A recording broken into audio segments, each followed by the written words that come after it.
So for our potato field, we chose to do a method called the Ruth Stout Method. Ruth was a very hardy lady, and she did not want to do anything that she didn't have to do. So she didn't want to dig, she didn't want to till, so she started experimenting growing in straw or hay. This is a method that works very well for a long period of time as well, because everything under the straw starts to decompose, and then you have more or less a self-fertilizing soil for the coming years that you can plant stuff in. So we're going to plant all of our potatoes in here.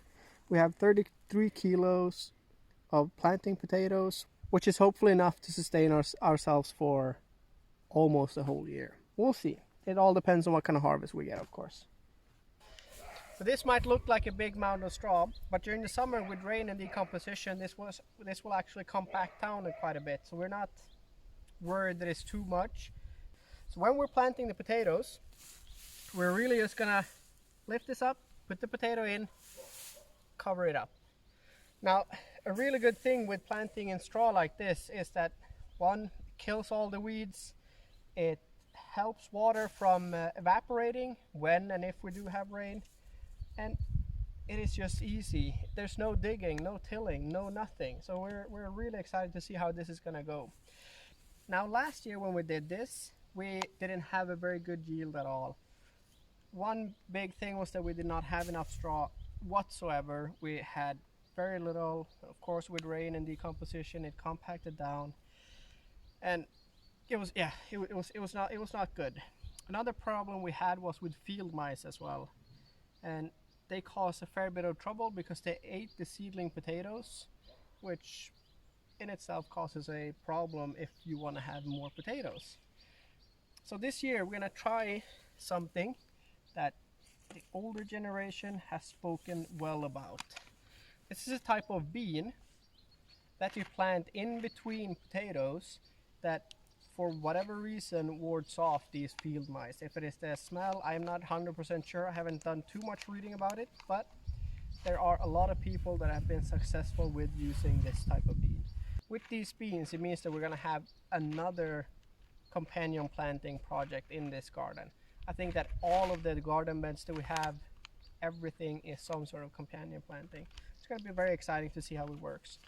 Even if these doesn't work perfectly for the field mice, hopefully we can find something else. If not, we're going to have nice beans as well. So this is our summer potato, which basically means that it's a potato that grows a lot quicker and we can harvest it earlier compared to our other two types of potatoes that we have. As you can see, they've sprouted, but through the net. So what we will have to do now is that we will have to cut around to try not to damage the sprout that has already come out. There's ways that we could have prevented that by, for example, having them in a paper bag or put them out on a tray to let them sort of sprout. Now I need to basically cut it off, cut it open with a knife. Then we're gonna put them out on top of the straw bed first, so we can see how many we have, so we can see how they're spaced, and then after that we're gonna walk along, flip it over, put it into the bottom.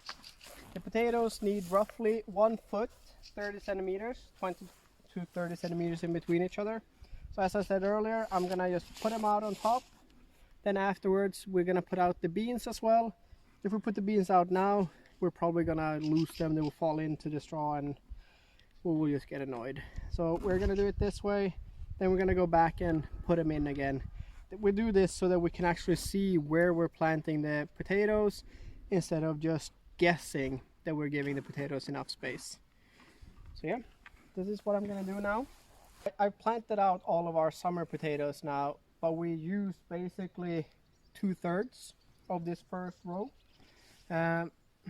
We honestly didn't really know how many potatoes that we needed, so we're sort of winging it this year.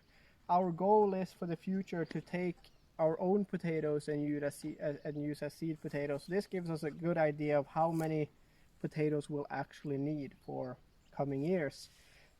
The space that's left gives us the opportunity to maybe buy a small bag of seedling potatoes more, maybe another summer kind that we can yield a little bit earlier than our winter ones.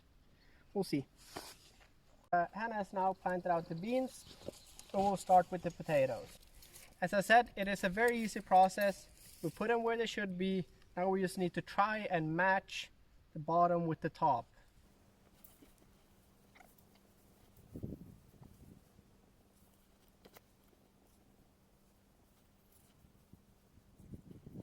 All right, first row planted, and we put a rock here in the end to know where it ended. And I said we'll see if we might buy some more potatoes to put in the end over here. Now it's just the rest of the field left. All right, now it's time for the winter potatoes. This year we bought King Edward and almond potatoes. Both are very hardy for this region.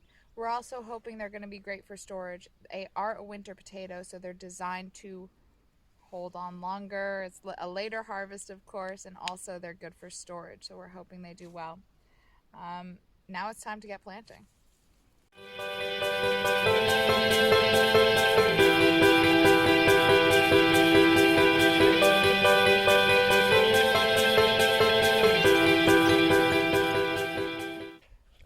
So we ran into a small little problem.